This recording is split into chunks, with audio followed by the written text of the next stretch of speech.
อ่า1,50,000เนาะทางน้องยายกับทางเพิ่นก็ให้ทุนการศึกษาเนาะทางเมนี่เนาะ25 ดอนได้อยู่500,000กับ50,00010,000กีบเหลือจากซื้อนมนาบ่าวก็เอาให้เจ้าเลยเด้ออะล่ะอ่าพี่น้องเอ้ยเนาะ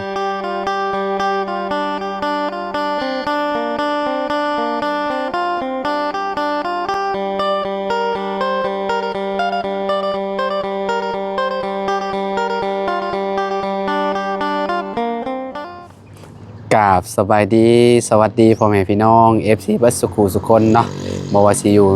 อ่าในประเทศและก็ต่างประเทศเด้อพี่น้องเด้อเนาะก็ยินดีต้อนรับเข้าสู่ช่องบ่าวลาวสตูดิโอคือเก่าคือเดิมเนาะเอามื้อนี้พี่น้องเฮาก็เดินทางมาทางบ้านน้องยายเนาะหรือว่าน้องวายเนาะพี่น้องเอ้ยพอดีว่ามีทางแม่นี่เนาะพี่น้องเนาะเพิ่นฝากเงินมาเนาะให้ทางน้องบายเนาะเรียกว่าน้องวายอะไรพี่น้องเนาะรายการน้องยายพ่อเนาะแต่ก็ซื้อนมให้คนน้อยพ่อพี่น้องเนาะเปิดฝากเงินมาให้น้องวายนี่50 ดอนเนาะแล้วก็น้องยาย25 ดอนแล้วก็ซื้อนมให้คนน้อยนะ50 ดอนนะพี่น้องเนาะเงินรวมทั้งหมดก็125 ดอลลาร์นะพี่น้องเนาะเขาก็ซื้อนมมาให้ทางคนน้อยได้อยู่8 กล่องพี่น้องเลยนะ50 ดอนนี่50 ดอนนี่ได้อยู่1,50,000เนาะเพราะว่าเขาซื้อนมเมื่อวานนี่8 กล่องได้จ่ายเงินไป1,40,000พี่น้องเลยเนาะยังเหลือเงิน10,000 กีบพี่น้องเขาก็สิเอาให้น้องยายเพิ่นเนาะให้น้องยายเอาไว้เป็นทุนการศึกษาของน้องเพิ่นเนาะส่วนน้องวายนะเพิ่นได้อยู่50 ดอนก็ได้อยู่1,50,000 กีบนะพี่น้องเนาะน้องย่านี่ได้อยู่500,000กับ60,000เพราะว่ารวมกับเงินตัวซื้อนม10,000 กีบหั่นนะพี่น้องเนาะก่อนอื่นก็ต้องขอบคุณทางแม่นี่หลายเด้อที่ให้ลูกเป็นสะพานบุญให้เนาะก็ขอให้แม่อยู่ดีมีแห้งความเจ็บบ่ให้ได้ความไข้บ่ให้มีปรารถนาสิ่งใดก็ขอให้ได้สิ่งนั้นเด้อแม่เด้อเนาะพร้อมครอบพร้อมครัวเนาะพร้อมทีมงานของแม่หั่นแหละเนาะอยู่ดีมีแห้งให้ร่ำให้รวยกว่าเก่าเด้อซอยเพิ่นมา125 ดอลลาร์ก็ขอให้กลับคืนไปหาสมเจ้าเป็นหมื่นเป็นแสนเป็นล้านเท่าเด้อแม่เด้อเนาะและก็ที่ขาดบ่ได้ก็คือพ่อแม่พี่น้อง FC ทุกๆคนนั่นแหละเนาะขอบคุณหลายๆที่เป็นกำลังใจให้เด้อพี่น้องเด้อเนาะขอบคุณเบิดสุขทุกคนเนาะเดี๋ยวเข้าไปหาทางน้องๆเพิ่นเนาะโดยมาแต่เช้าๆเลยพี่น้องมื้อนี้เนาะ เมื่อวานนี่เจ็บคอเมื่อวานนี่พี่น้องเนาะมื้อนี้คล้ายๆแน่น้อยนึงเนาะยามเช้าบ่ค่อยมีลมอีกพี่น้องมื้อนี้เนาะอากาศแบบโอ้ยเปลี่ยนแปลงดุขนาดเลยเนาะมื้อนี้เดินทางกลับบ้านเด้อพี่น้องเด้อเนาะเอาเดี๋ยวเข้าไปหาทางน้องเพิ่นก่อนเนาะโดยพี่น้องเนาะมาแต่เช้าๆเฮาก็ได้เนาะเพราะว่าย่านบ่ทันทางน้องยายเพิ่นพี่น้องเพราะว่าย่านน้องเพิ่นไปโรงเรียนเนาะนี่นุ่มก็ได้เนาะมาซื้อมา8 กล่องพี่น้องเอ้ยเนาะก็สิกินได้โดนเติบอยู่ดอกเนาะโอ้ทางแม่เพิ่นก็ได้เนาะอุ้มลูกน้อยอยู่สบายดีเด้อเอ้ยเด้อโดยสบายดีสบายดีเลยเนาะคนน้อยเหรอบ่เนี่ยเรียกว่าคนน้อยได้เนาะได้จักเดือนเลยได้4 เดือนโอเคเอาไปหาทางน้องวายน้องบายก่อนจ้ะเนาะโดยโอ้สบายดีเด้อเลยนั่งอยู่ไซดีละบาทเนี่ยนั่งมอนนั่งก็ได้ฮะเสาพอบ่บ่มีเตียงนั่งเนาะไปนั่งพูก็ได้ปะเนาะไปนั่งอยู่เสามอง บอนเก่าพุ่นแหละพี่น้องเอ้ยเนาะเออ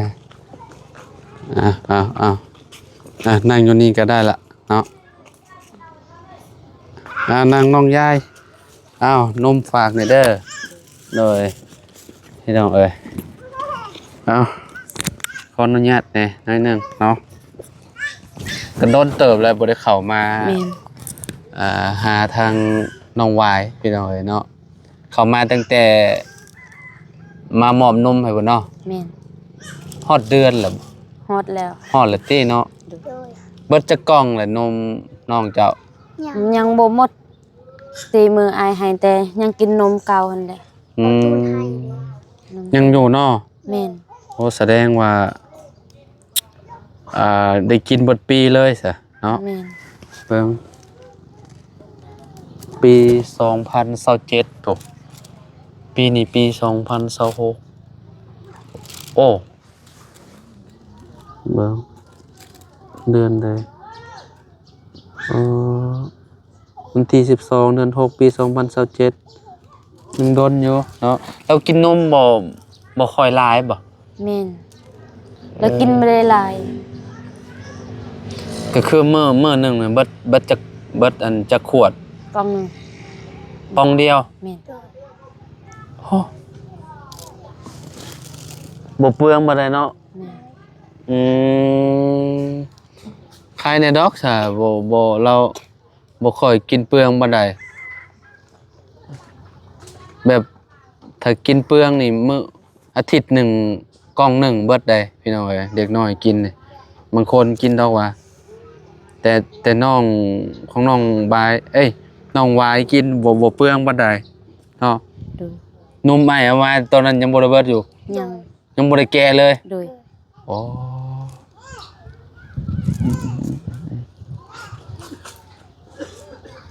พ่อแม่เพิ่นไปเฮ็ดเวียกหยังซะของมันน่ะ ไปเฮ็ดสวนมันเอง ชวนมันตัวเอง โดย ไปเสียหญ้าบ่เลยจังได๋ เสียหยัง อ๋อคิดว่าไปปลูกบ่แม่นติเนาะ บ่แม่น งามอยู่บ่ งามอยู่ เจ้าเฮ็ดเวียกหยังซะ เคยเฮ็ดไปรับจ้างแม่ก็ไปสวนหญ้า เจ้าไปรับจ้าง โดย รับจ้างหยัง รับจ้างที่เขาเฮ็ดหญ้าคือกัน เชียร์หญ้า แม่น วันเท่าไหร่ก็เจ้าให้ เส้นหนึง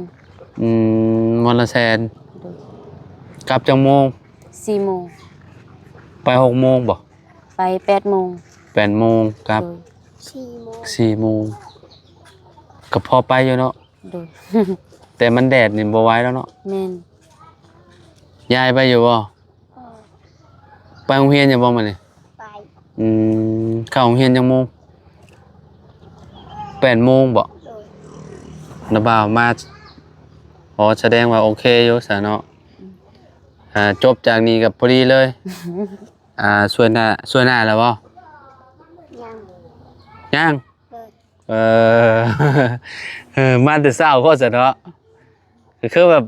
พี่น้องเนาะอันโรงเรียนบ้านเฮาน่ะเข้า8โมงเนาะ8โมงนี่เลิก11โมงครึ่งแม่นบ่ เลย ได้ใช้โรงเรียนไกลปานใดไปใช่ บ่ใกล้นะ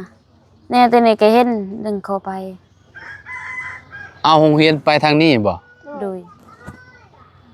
ไปทางฝุ่นก็ได้ แสดงว่าสายไฟนี่เป็นหมู่บ้านคนไปหัน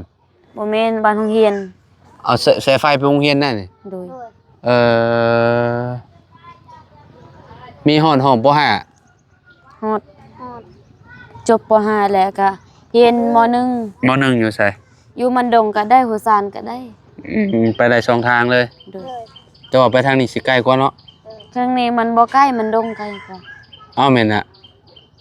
หัวซานบนนี้ ห้วยซานไกลกว่าบันดงบ่ แม่น เลย เอ่อ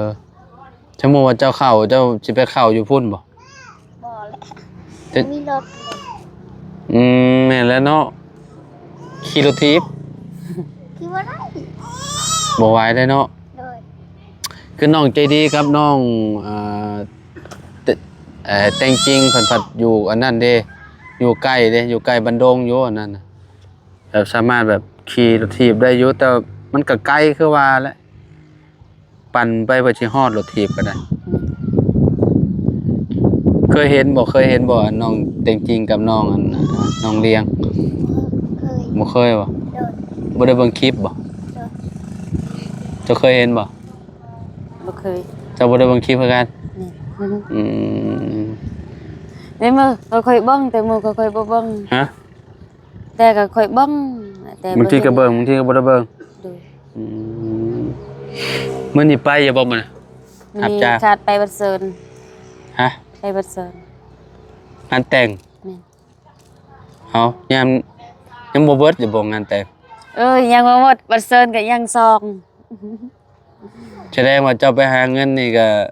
ใส่ซองบัดเชิญ แม่น โอ้โหพี่น้องใส่น้อยก็คือแบบคือว่าน้อยติ แม่น คันตามนี่แสนไปแล้วเนาะ แม่นเดือนนี้โอ้ย อืม มีแต่บัดเซิน เจ้าคือฮู้จักคนหลายแท้ แต่มีหมู่เด้ เอ่อ เรียนอยู่บ้าน คือว่า 2-3 เข็น มื้อ เข็นดองค่อยแล้วก็เห็นค่อยเฮ็ดบัดเซินกับหมู่ก็หลายแต่ว่าบ่ได้เฮ็ดบัดเซินก็บ่ได้เอาหมู่ไป อืมปีนี้จักซองล่ะ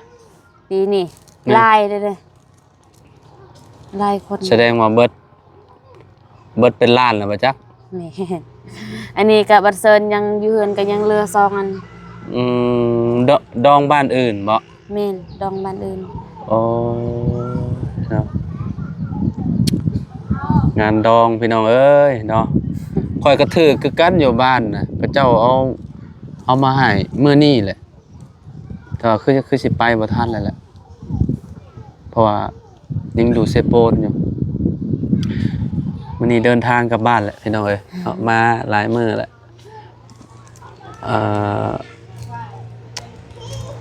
จักสิว่าจังใดเนาะทางเฮือนเพิ่นก็ยังอันนั้นอยู่เด้อพี่น้องเอ้ยเสาอิหยังก็ยังอันนั้นอยู่เนาะเฮือนน้องหวายยัง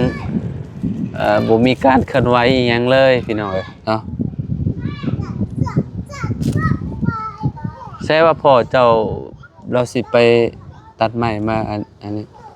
ยังเขาบ่ได้ตัดยังเขาบ่มีอันนั้นไม่ได้เข้าไปแล้วเขาทำ ตัดเอาไม้หยัง เอามายังบง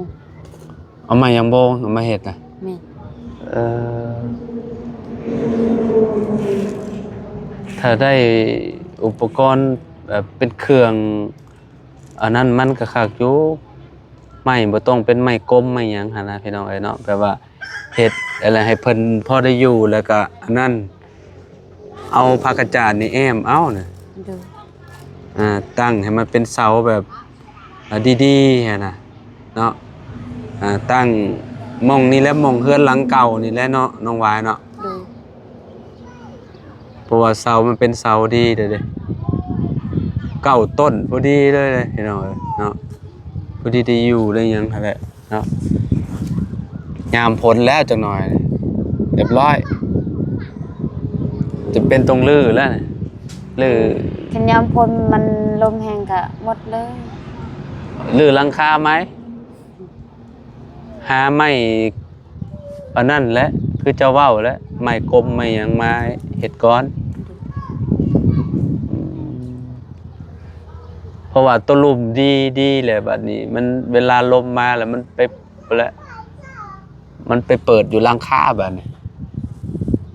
ใครแต่เจ้าแล้วเจ้าไปนอนอยู่เพื่อนหมู่ ดู เพื่อนพี่น้องอะว่า เบ็ดไปเฮือนไอ้น้องกันแหละ น้องยายนอนอยู่ในนี่แล้วว่ายายยามพ้นจะเฮ็ดได้บัดนี้ นอนพบยามพลก็ลีกนี่แต่เฮือนเฮือนป่า พ่อแม่ได้บัด ก็คือกัน คือกัน ไปลี่อยู่พุ่นเบิดเลยเออ กินพลบ่ได้แห้งก็อยู่นี่กินพลแห้ง คือเห็นรอบก่อนบ่าวตูนชื่อเขามาให้บ่ ดู โดน เอ่อยังอยู่เหรอว่าเขา ยังเป่าหนึง เปล่านึง อืมใครอยู่ซะเนาะพอได้มีข้าวกินอยู่เนี่ยบ่มีข้าวก็หาเงินซื้อข้าวโลกินอีกแล้ว แม่น คนน้อยไม้เด้เนาะ ใหญ่ขึ้นหลายเติบเลยประมาณ4 เดือนสิฮอด5 เดือนน่ะเนาะ โดย อืมพ่อแม่บ่อยู่ไผเอา ยายค่อยเอา ฮะ ยายค่อย ยาย ยาย ยายเฒ่าค่อย เอาเพิ่นเอาให้ได้บ่ ได้ โดย เออ เพิ่นบ่ได้เฮ็ดหยังเขาแม่ค่อยให้แล้วเอา อืมอืมเพิ่นเอาแทนเนาะ โดย อีกผู้หนึ่งเด้อครับผู้ชายน่ะที่เฮาไปซื้ออันนั่นตอนนั้นน่ะ เราไปแล้ว ไปใช่ ไปเรียน เอาคือไปแต่เช้าเลย แต่เราอยากไปเราเคยไปแต่เช้า เป็น7 โมงเราไปเลยบ่ โดย เออจักชื่อจังได๋บุลืมแล้ว ลาย ชื่อลายบ่ โดย บ่น้องลายเนาะน้องลายน้องยายเนาะน้องวายอืม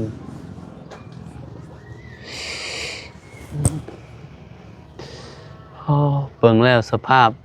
พี่น้องเอ้ยเนาะมุมนั่นก็คือสิฮักแหละฮักแล้วเนาะโอ้พี่น้องเอ้ยเฮือนน้องวายพี่น้องเอ้ยผมสังกะสีคุบ่แล้วเนาะปีหน้าจะว่าสิลบบ่จักปีหน้า ลมแหละ ฮะ ลม ลม บ่เหลือเนาะ โดย บ่ปีหน้าดอกปีนี้เลย ปีนี้เลยบ่ แม่น โอ้ เคยเห็นแต่ทางแล้ว เสาก็เจ้าซื้อแต่ดนแล้วบ่ซานี่เสาเพิ่น โดนแล้วเสานี่ เบิ่งนี่คือสิดนแล้วเขาเพราะว่ามันอันนี้บ่ล่ะ แต่เขายังบ่มีเงินสิเฮ็ด เสาพี่น้องเจ้าบ่นี่ก็ได้ เสาปลาค่อย อืมสมมุติก็เจ้าตั้งเท่าใด เขาตั้งวันนั้นแหละมันพอเคย บ อยู่ นเพื่อ นี่ นป่า ใช่ นั่นเฮือนหลังนั้น ล้างหมองไม้หั่นแหละ บ่เฮือนหลังพอเคยอยู่นี่ อืมเอาคือว่าก็เจ้ามีเฮือนอยู่ก็เจ้าสิตั้งใหม่ มีแต่ว่าเขาอยากเฮ็ดใหม่ นี่ป้าเลย เฮ็ด มา เฮือน นี่ประบาย สิเฮ็ดเฮือนดินบ่ ดู เออเอาโอเคสพี่น้องเอ้ยเนาะมื้อนี้ก็เนาะเฮามาเป็นสะพานบุญในทางแม่นี่เนาะมอบนมให้ทางน้องของน้องบ้ายพี่น้องเอ้ยเนาะได้อยู่8 กล่องเนาะ1 ล้านกับ40,000ซื้อเบิดนี้เนาะยังเหลืออยู่10,000กีบก็สิให้น้องยายเพิ่นเลยพี่น้องเอ้ยเนาะน้องวายก็ให้เงินเพิ่นก่อน$50ได้อยู่1 ล้านกับ50,000กีบพี่น้องเนาะอย่ามอบให้ทางน้องวายเพิ่นก่อนเนาะแล้วจังมอบให้ทางน้องยายเพิ่นพี่น้องเนาะเนาะ